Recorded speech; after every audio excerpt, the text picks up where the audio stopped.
Selanjutnya, di sini kita akan ada contoh yang lain. Ya, misalkan kita punya teman dan teman kita juga sama, dia beli 5 bond juga di mula-mula, tapi dia tidak melakukan apa-apa sampai awal tahun ketiga ini gitu. Nah, ini adalah diagramnya. Ya.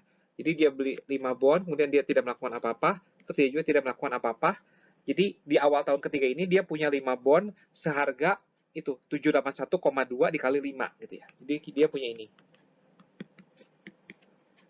Nah, terus kita ingin tahu IRR-nya dia gitu ya. Kita tinggal ini menjadi 5 dikalikan 781,2 1 plus I pangkat 2 ya. Ini. Nah, karena dia cuma ada satu kali transaksi, yaitu di awal tahun pertama. Ya. Dan di sini karena ini sama nih, berarti mau nggak mau I-nya itu adalah 0 ya, 0%. Jadi IRR-nya teman kita itu dia 0%. Dibandingkan kita yang minus tadi berapa? Minus 6 sekitar 6%. Nah, jadi IRR-nya dia lebih baik sih dibanding IRR-nya kita. Lagi-lagi ada contoh yang lain. Nah, di sini kita punya teman yang lain gitu. Nah, dia di awal tahun pertama dia beli 10 bond sekaligus gitu. Jadi 2 tahun yang lalu. Nah, kemudian tahun lalu kan posisi kita sekarang ada di sini ya. Jadi tahun lalu dia jual 9 dari 10 yang dia punya dan kemudian di awal tahun ini dia do nothing gitu. Dia tinggal punya satu bond aja gitu. Nah, kita ingin tahu performance portfolio dia itu gimana gitu.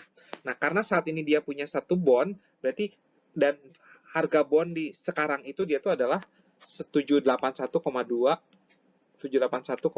ya. Nah, dia cuma punya satu. Nah, sisi kirinya itu adalah ini gitu. Karena dia cuma punya satu.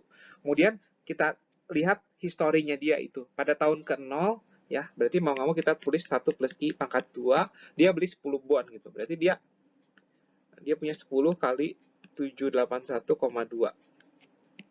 Nah, kemudian di awal tahun kedua dia jual gitu. Oleh karena itu tandanya itu negatif ya. 937 dia jual seharga ini. Ya, sesuai harga bond saat itu. 1 plus I pangkat 1 ini di sini. Nah, di sini kita bisa cari X-nya ya. Ya, itu dengan menggunakan persamaan kuadrat yang tadi nih. Nah, kita dapatkan persamaannya itu adalah 7812X kuadrat min ya, 8436,96X ini hasil dari ini. Dan dikurang adalah 781,2. Nah, X-nya lagi-lagi ada 2 ya. Tapi yang make sense itu cuma 1 ya. Sama minus 0,08578. Nah, yang make sense itu yang ini. Nah, dia jadi untung I-nya itu adalah 16,578%. Jadi performance dari bond dia, performance dari portfolio teman kita yang kedua ini adalah lebih baik, sangat lebih baik dibanding kita atau teman kita yang satunya. Cara yang lain dalam menghitung yield rate dari suatu investasi adalah ini, time weighted yield rate. Nah, ide dasar dari time weighted yield rate itu besarnya transaksi dan kapan transaksi itu dilakukan itu seolah-olah tuh tidak dilihat gitu atau ini di-ignore gitu ya. Nah, time weighted yield rate dan dollar weighted yield rate itu akan sama ya jika kita tidak ada deposit atau tidak ada pembelian dan tidak ada penjualan selama periode investasi kita. Nah, formula dari time weighted yield rate ini ada 2 ya. Kita bisa pakai yang pertama atau bisa pakai yang kedua. Silakan saja tergantung yang lebih jelas yang mana. Ya. Nah, kita akan aplikasikan ini dalam ketiga contoh yang kita punya ya. Investasi kita dan investasi kedua teman kita. Pertama-tama kita akan hitung time weighted yield rate dari investasi kita. Nah, di waktu ke-0 ya kita beli 5 bond ya. Dan di waktu ke-1 sebelum kita beli 5 bond berikutnya kita hitung dulu tuh ya, yield rate-nya. Atau effective rate-nya sih. Kita udah pernah hitung ini sih. Jadi di T1 di periode pertama ya. Jadi kita punya 5 781,2 nah 1 plus I. Nah, di akhir tahun pertama tersebut harganya udah berubah ya menjadi 937,44. Nah, di sini kita dapatkan I-nya itu adalah 20%. Ya. Nah, kemudian kita hitung yield rate di periode kedua. Nah, kita punya 10 bond ya. 10.937,44. Tapi sekarang di awal tahun ke-3 itu harganya turun ya. Ini saya lupa kalikan 1 plus I-nya. Harganya turun menjadi 10.971,2 ya. Nah, tadi kita udah hitung, I-nya itu adalah minus 16,67%.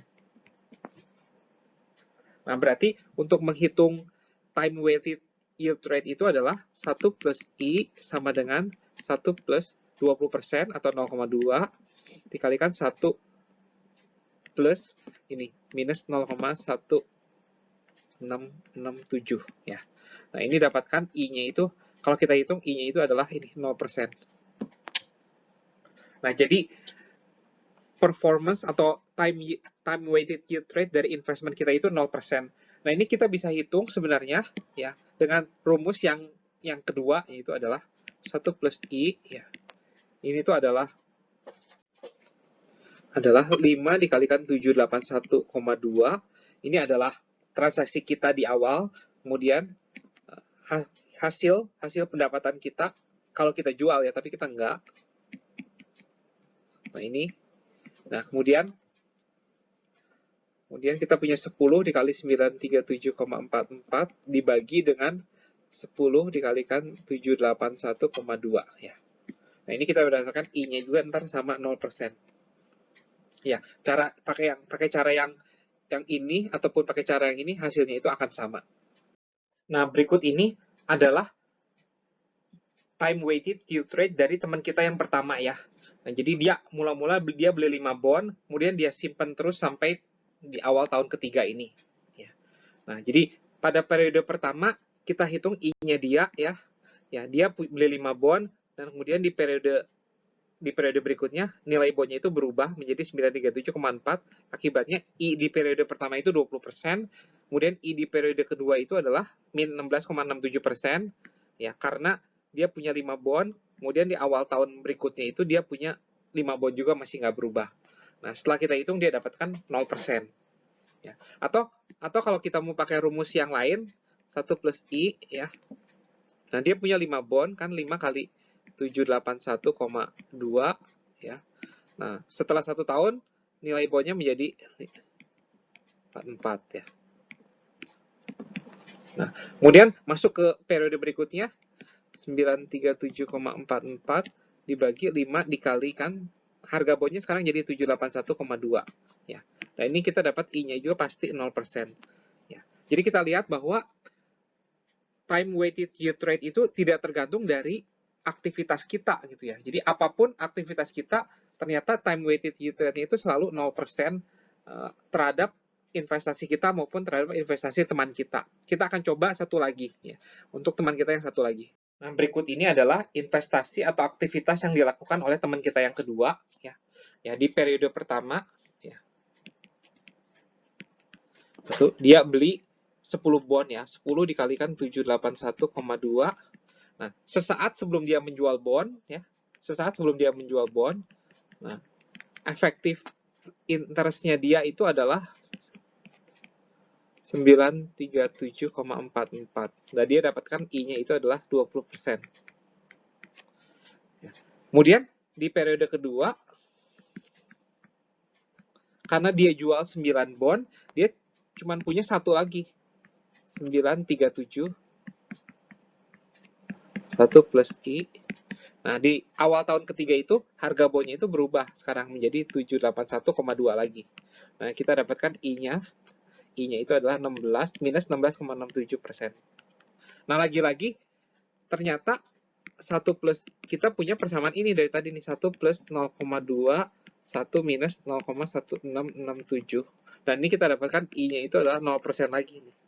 Ya. Atau kalau pakai rumus yang satunya juga sama aja sih. Kita punya 10 bond, teman kita itu punya 10 bond di awal tahun.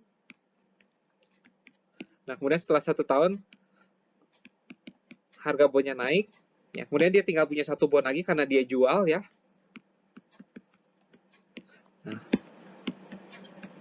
Nah, lagi-lagi ini semua tercoret ya, jadi tinggal tersisa 1, jadi I-nya itu adalah 0% lagi. Nah, kita sudah belajar mengenai dollar weighted yield trade dan juga time weighted yield trade. Nah, time weighted yield trade itu biasanya dipakai untuk mengukur performance dari investasinya, sementara dollar weighted yield trade atau sering disebut dengan IRR itu dipakai untuk mengukur performance dari si investor, gitu ya. Performance dari tindakan si investor. Tapi dalam kenyataannya kita tidak melakukan tindakan itu sendiri. Biasanya investor itu nge-hire seorang financial manager profesional untuk mengatur investasi mereka. Nah, oleh karena itu, si investor itu biasanya pakai time weighted yield trade untuk mengukur investasinya mereka.